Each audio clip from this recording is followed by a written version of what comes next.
You're tired of being on the fence about should you or should you not cut your hair off and embrace your alopecia.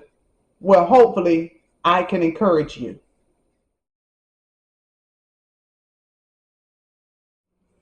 So, I want to stop by today to talk to the ladies that are experiencing hair loss.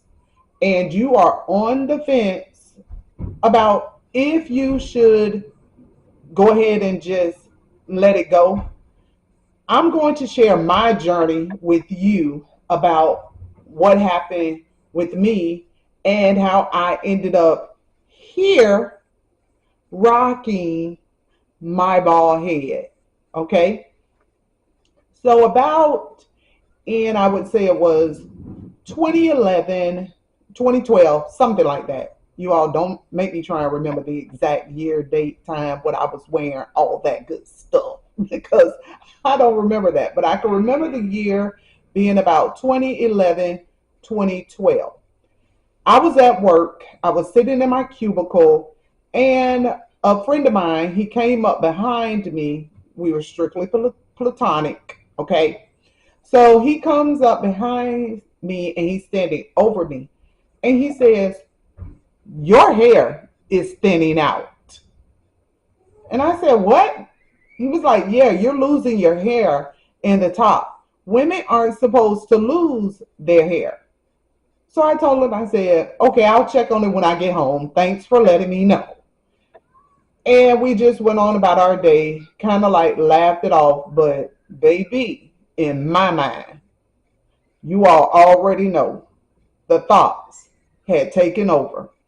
So I'm just consumed the rest of the work day with the fact that, oh my gosh, my hair is thinning in the top and it's that noticeable. So I get home, I'm taking pictures of the top of my head.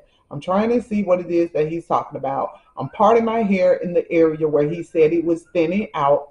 And I'm like, okay, so it is thinning out. Well, I went to my hairdresser. And when I went to my hairdresser, because at the time I was getting relaxers, and I told her, one of my coworkers told me my hair was thinning out in the top. Do you see that? She told me yes. Y'all, she told me yes, she saw that. So we talked about it.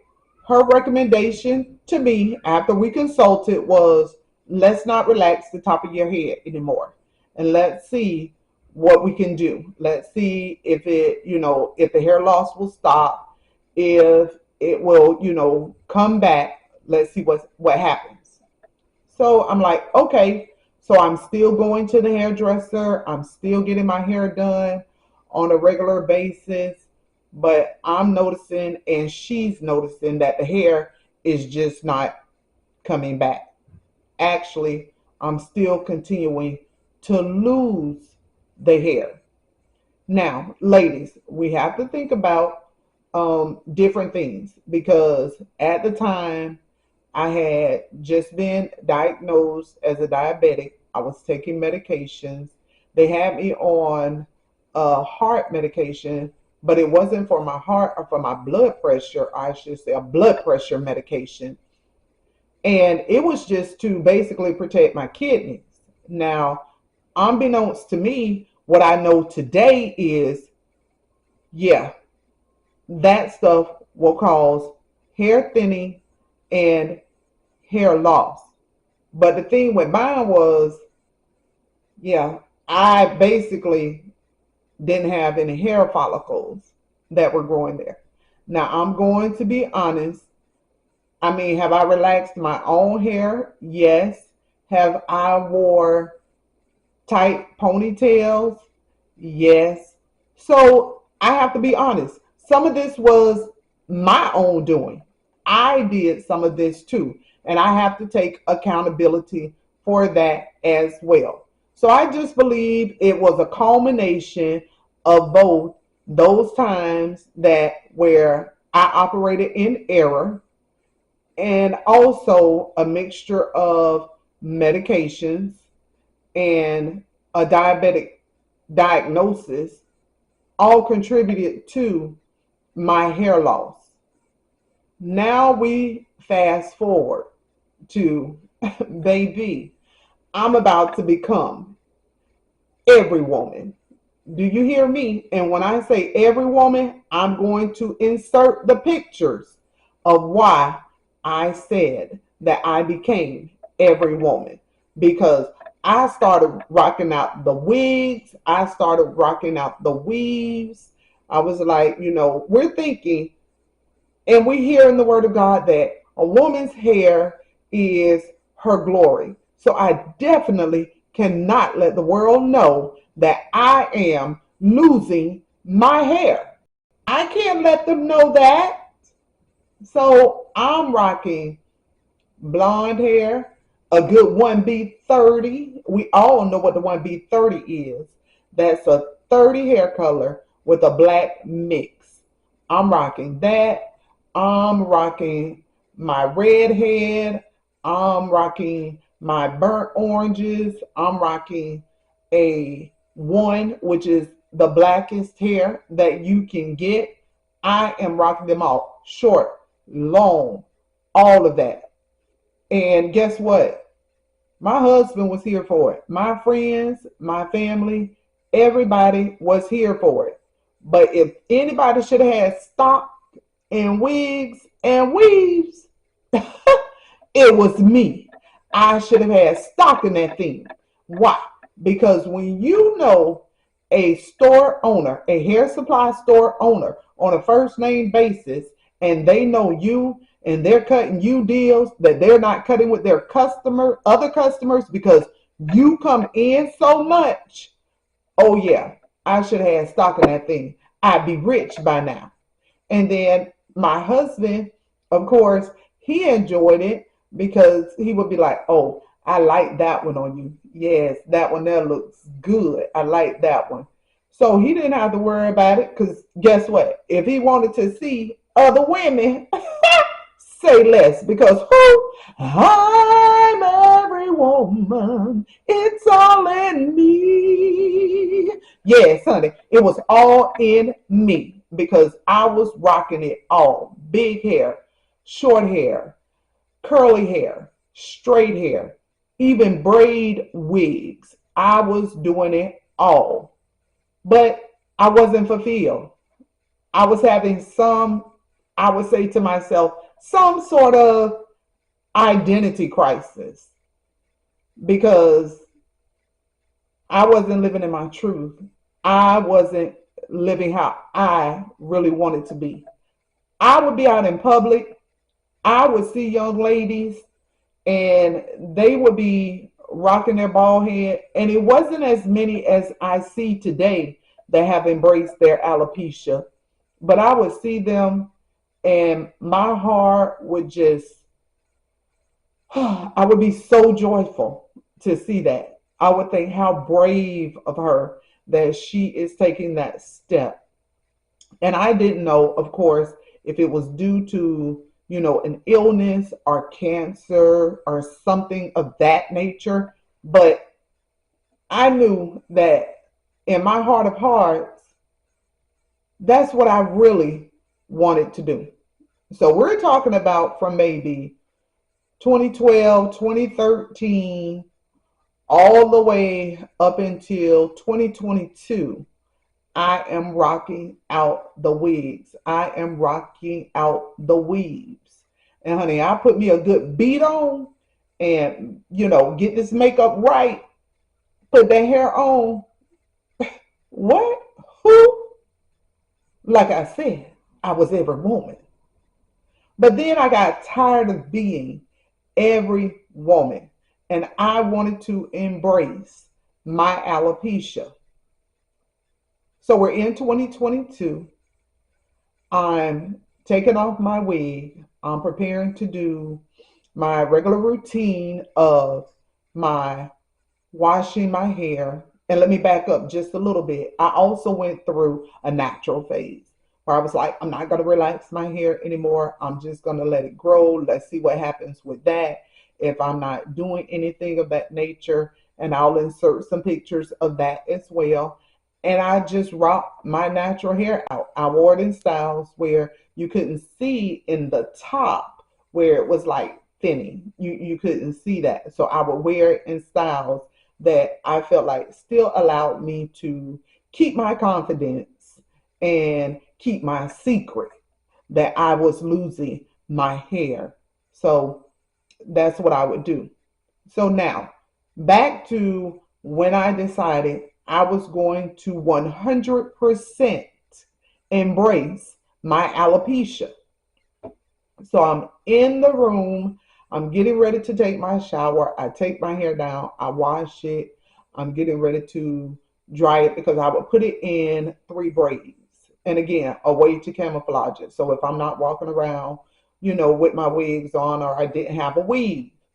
So it's a braid over here, a braid over here, and a braid down the middle. Because remember, in the very top is where I lost my hair and it just wasn't going to grow back. So I get out the shower and I'm sitting on the chase at the end of me and my husband's bed. And I'm in tears. It's that cry, like that cry. Yeah, you all know that cry, right? That cry. I'm crying that cry. And he walks over to the chase and he sits on the arm of the chase and he says, "What's wrong? It's just hair. And if you don't want it, you don't have to keep it. And I think that you could actually rock it if you decided to cut it off." And he told me the most important thing is, I'm going to love you with or without it.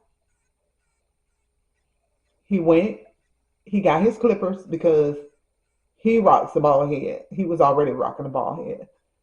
So he got the clippers, he put the guard on it, and the guard that he put on would take my hair down to like maybe 1 inch. And so he told me, when you're ready, go ahead and cut it. And so now I'm in the bathroom and I'm like, can I rock the bald head? Can I do this? So I'm in the bathroom like that. But then I decided I'm going to do it. Now, even before I decided to do that, you all heard of the man weaves? Yeah, I'll insert the picture. I had even tried that. I loved it. I looked good in it. And I think that's what gave me the wake up moment, is that you could do this. You can do this. If you're ready, if you feel like it's time, Dawn, you can go ahead and you can do this. So I think the next day I got the clippers with the guard on and I cut my hair off, y'all. It was so gratifying. It was so satisfying. I felt empowered. I felt so empowered. And the song that came up for me in my head was, and I put it on and I played it. And I was, I am not my hair. I am not the skin. I am not your expectations. No. Yeah, because I was like, Dawn, you're not your hair.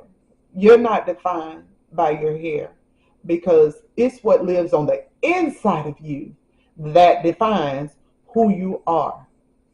Y'all, in less than 48 hours, I had cut all my hair off. I cut it all off. And I showed my husband, and he was like, "You look beautiful. I love it. I love it."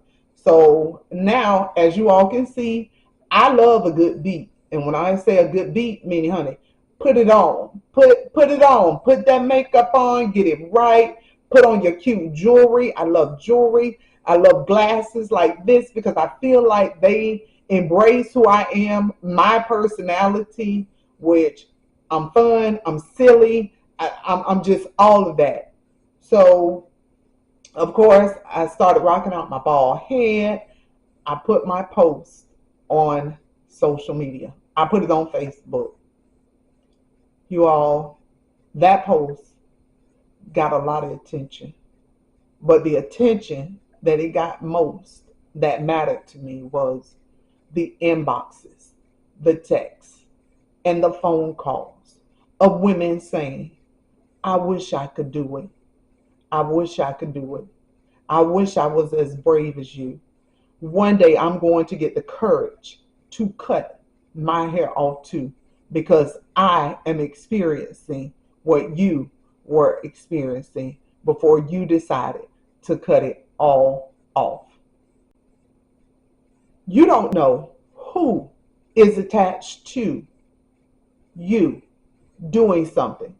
And I'm going to even venture out past alopecia for a moment. You don't know who is attached to you that's going to take that leap of faith because you wrote the book, you started the business, you went back to school. You just don't know whatever it is that they are attached to you. So back to alopecia.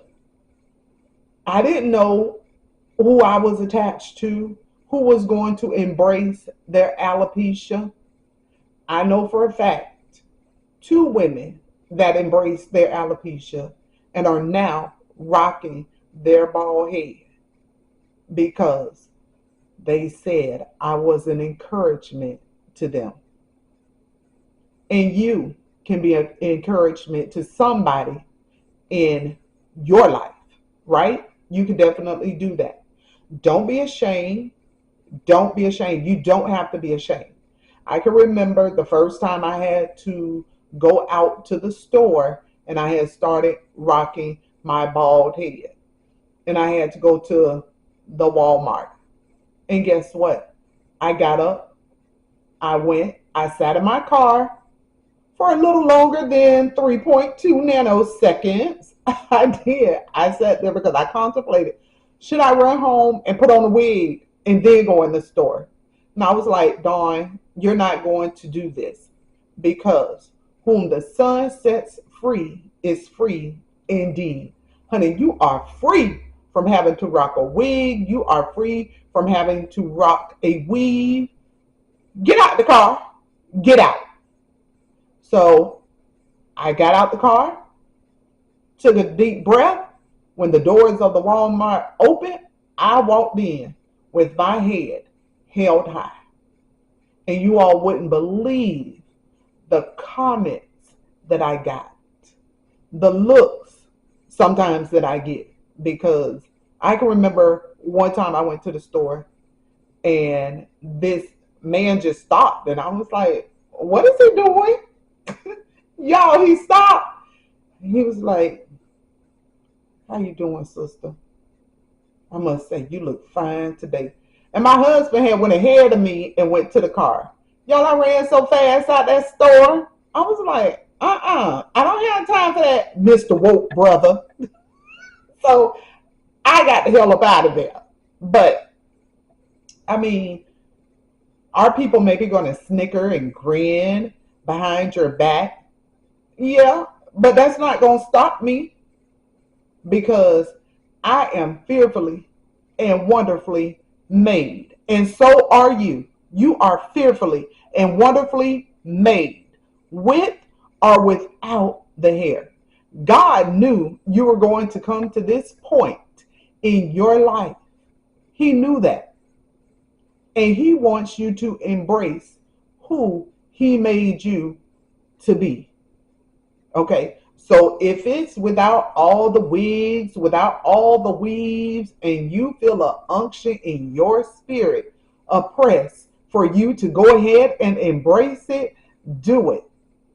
Don't be walking around in fear, because fear is an acronym. It is false evidence appearing real. Let me say it again. False evidence appearing real. It's not real, honey. What you think people may say to you, what you think you may feel, that's not even real.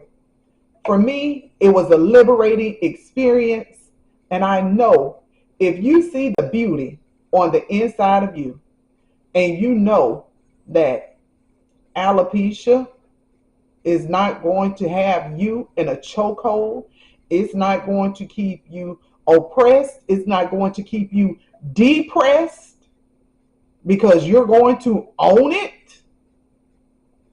Then go ahead and do that thing. What you waiting on? What are you waiting on? Stop waiting. Stop waiting. Go ahead and do it. And what I want you to remember is you were not your hair. You were not their skin. You were not their expectations. No. Okay? You are not. You are you. You are beautiful. You are free. And live in that. Live in your truth.